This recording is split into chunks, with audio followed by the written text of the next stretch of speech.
All right, we're wrapping up our conversation with Guilford County School Superintendent Dr. Whitney Oakley. So if you've got a text question, you need to send it in right now. This person says, Guilford County Schools classified staff were supposed to have a pay increase, you said, of $17 to $18 per hour in your initial plan, but then everything changed.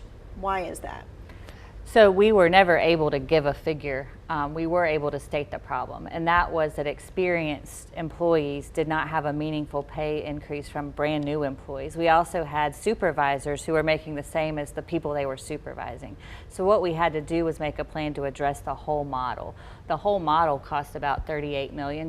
We got about $15.4 million, which we're very grateful for, and so we put that $15.4 million along with what the state budget passed towards this model of reconciliation. But there was never an exact number that went with a position because it varies based on type of position, do they supervise folks, and how many years of experience do they have. So lots of good change, but again, we have a long way to go in terms of fair compensation.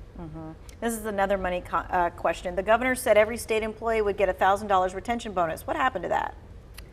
So I do know that the governor's budget was not what was passed, so that could be part of it. We are fortunate here that our Board of Education did recommend and passed just this week a $1,000 one-time retention bonus for our instructional certified. That's also because they did not receive a supplement increase this year. So it equates to about the same amount as they would have received with a supplement increase. But again, that was a local decision, not something at the state level. Because that was not passed. That's right. Are you hiring for janitorial positions? Yes, and we encourage people to click on the careers tab at gcsnc.com.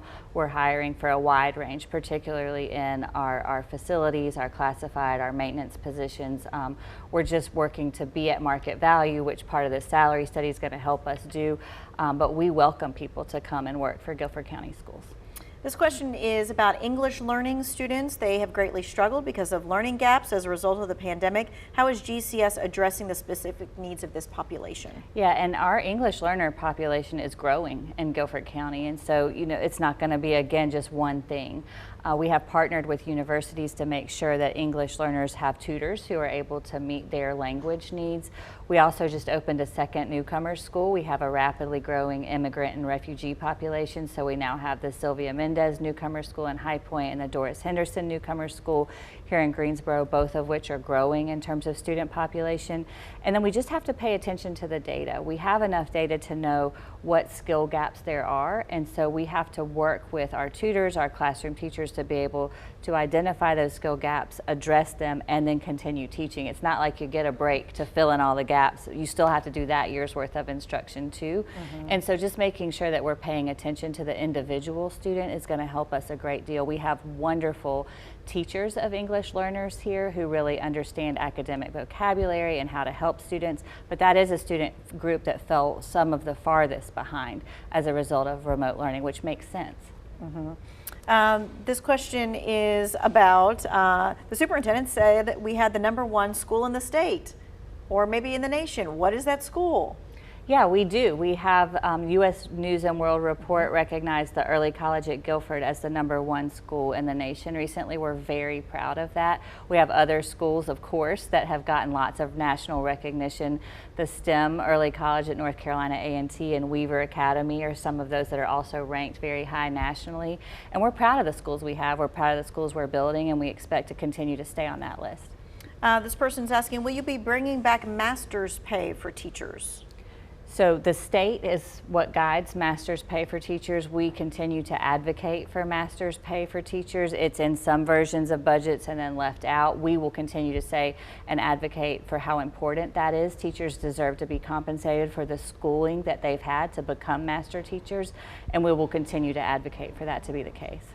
We did have one school that was here in Guilford County that had a mold issue at the library. What's the process of what's going on with that? That actual process has been complete, remediated, air testing complete, and it's back up and running. We take any reports of that mold very seriously. We have a process for going in and investigating, checking for air quality. As soon as it's reported, it's investigated, and then the right plan is developed to make sure that we're able to operate schools in a safe way and rectify the situation as quickly as possible. This is the second time we've gotten this question. Do you feel that the No Child Left Behind Act has hindered our children's learning potential? So I think, there's lots of mandates and accountability that have come along across the way, and they've been called different things, and some are local and some are federal and some are state level. What we know is that we should be held accountable for student progress and student growth, and every student deserves to make at least a year's worth of growth in an academic year. That's what we care about. What is not helpful is when we're not holding up the teaching profession, when we're not compensating teachers. We can't continue to say we're the #1 state for business and be last in how we pay our employees. And so I think all legislation has good points and bad points. We do think accountability is helpful, but mostly what we want to see is great instruction at every single school, and that's what we're paying attention to. All right. That wraps us up. So Okay. thank you. We appreciate your time, your expertise, your willingness to just answer whatever question is asked. And of course, if you missed any of this, this is going to be on our website. We'll see you at WFNY News 2 coming up at 6.